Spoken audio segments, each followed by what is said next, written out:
नमस्कार दोस्तों, मैं रंजीत कुमार ठाकुर स्वागत करता हूं आपके अपने YouTube channel army chemistry classes में। तो दोस्तों, आज हम लोग पढ़ेंगे डेनियल सेल के बारे में। पिछली वीडियो में मैंने आपको बताया था विद्युत रासायनिक सेल के बारे में अर्थात गैल्वेनिक सेल के बारे में। आज हम लोग पढ़ेंगे डेनियल सेल के बारे में। तो देखो, डेनियल सेल जो आपका है वो विद्युत रासायनिक सेल का सुधरा हुआ रूप है। क्लियर है दोस्तों? विद्युत रासायनिक सेल में होता क्या है कि हम लोग दो बीकर लेते हैं और एक में CuSO4 का विलयन लेते हैं और एक में ZnSO4 का विलयन लेते हैं। और CuSO4 के विलयन में हम लोग डालते हैं कॉपर का रॉड और ZnSO4 के विलयन में हम लोग डालते हैं Zn का रॉड।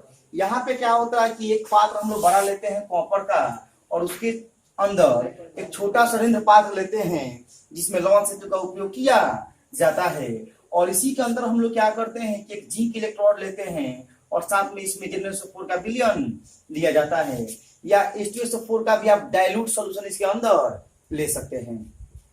और कॉपर के एक बड़े पात्र जो होते हैं उसमें CuSO4 का विलयन लिया जाता है। तो देखो, यहाँ पे होता ये है कि आपको कॉपर रॉड नहीं डालना पड़ता है, क्योंकि कॉपर का पात्र जो होता है वो कॉपर इलेक्ट्रोड की भांति क्या करता है, व्यवहार करेगा। और ये आपका जिंक इलेक्ट्रोड है, इसको हम लोग जोड़ देंगे।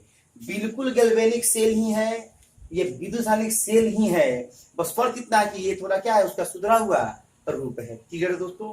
तो आज हम लोग इसी की चर्चा करेंगे और इसकी जो अभिक्रिया होती है वो बिल्कुल विद्युत रासायनिक सेल जैसी ही होती है, सिर्फ संरचना में क्या है, अंतर है। और मैं पूरा थ्योरी यहाँ पे लिखकर आपको क्या करूंगा, समझाऊंगा कि जो बिहार बोर्ड के बच्चे हैं उनको किसी प्रकार की परेशानी ना हो और वो थ्योरी आसानी से क्या कर सके, लिख सकें। तो देखिए दोस्तों, मैं इसका थ्योरी इधर क्या कर रहा हूँ, लिख रहा हूँ। आइए देखते हैं हम लोग। अब देखिए, थोड़ा इसके कार्य के बारे में हम लोग चर्चा करते हैं। ये CuSO4 का विलयन जो होता है वो क्या होता है, आपका संतृप्त विलयन होना चाहिए, मतलब जिसका कॉन्सेंट्रेशन हाई होना चाहिए। और इसमें जो आप विलयन लीजिएगा वो डाइल्यूट H2SO4 भी ले सकते हैं। यहाँ पे होता यह है कि देखो, जो इसकी मैंने पहले शुरुआत में ही बोला, इसकी जो रासायनिक अभिक्रिया होती है वो बिल्कुल विद्युत रासायनिक सेल के समान ही होती है। वास्तव में ये विद्युत रासायनिक सेल ही है, बस इसके मॉडल को क्या कर दिया गया है, मॉडिफाई कर दिया गया है। जैसे देखिए, यहाँ पे जिंक है, तो मैं अगर Zn इलेक्ट्रोड की बात करूं, Zn इलेक्ट्रोड सेल की, तो Zn में क्या होता है दोस्तों, ऑक्सीकरण होता है, मतलब एनोड की भांति कार्य करता है। तो इसको आप ऐसे लिख सकते हो, Zn+2 इलेक्ट्रॉन। अगर मैं इस कॉपर पात्र की बात करूं तो कॉपर देखो CuSO4 है, तो मैंने आपको बताया था पिछले वीडियो में कि CuSO4 जो होगा वो Cu+2 एंड SO पर क्या आएगा, माइनस माइनस आएगा। जब ये Cu+2 उत्पन्न करेगा तो ये क्या होगा कि इस परत पर जमने लगता है, जिससे विलयन के अंदर इसकी कॉन्सेंट्रेशन घटने लगती है। इसीलिए इस विलयन के अंदर हम लोग क्या करते हैं कि CuSO4 का क्या करते हैं, क्रिस्टल डाल देते हैं। देखो यहाँ पे क्रिस्टल मैंने क्या किया है, CuSO4 का डाला हुआ है, ताकि जब ये Cu+2 आयन में बदले, जब ये परत से चिपके, तो इसमें CuSO4 जो होंगे वो कुछ क्या होंगे, उस विलयन को मेंटेन करेंगे। मतलब विलयन में CuSO4 या Cu+2 के आयन की सांद्रता को बनाए रखेंगे। क्लियर है? और कॉपर इलेक्ट्रोड जो होगा आपका, वही चीज, सेम चीज होगा। यहाँ पे ये कैथोड की भांति व्यवहार करेगा।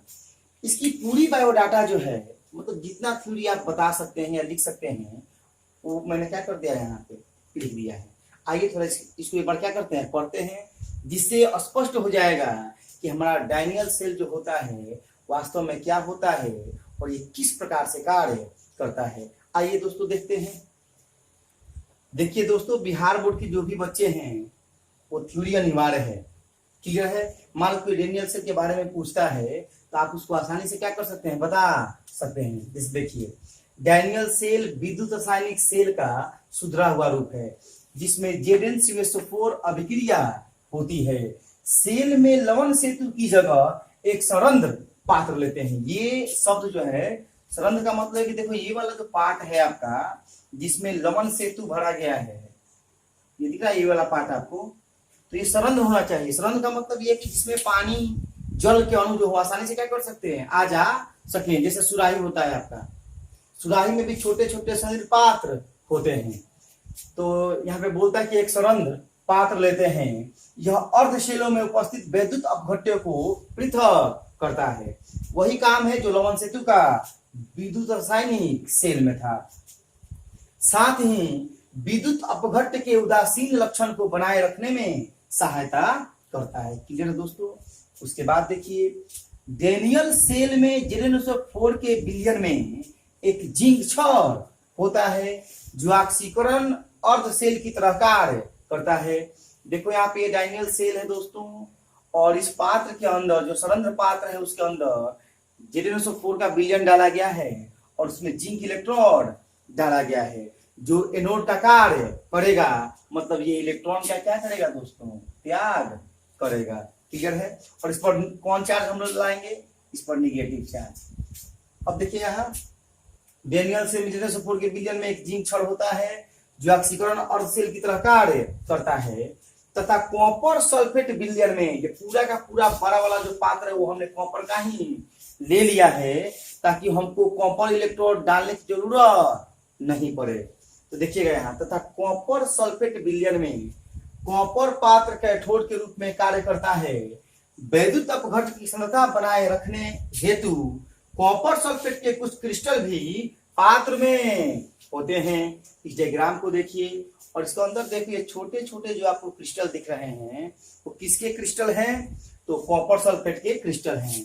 इनको यहाँ पे क्यों डाला गया है, तो उसको इसलिए डाला गया है कि कॉपर सल्फेट क्रिस्टल पात्र में होते हैं ताकि ये विलयन में Cu+2 आयन की जो सांद्रता हो वो बनी रहे। क्योंकि जब ये आयन में तब्दील होगा तो ये Cu+2 जो होता है इस पात्र से चिपकने लगता है, जिससे विलयन में Cu+2 आयन की सांद्रता क्या हो जाती है, घट जाती है।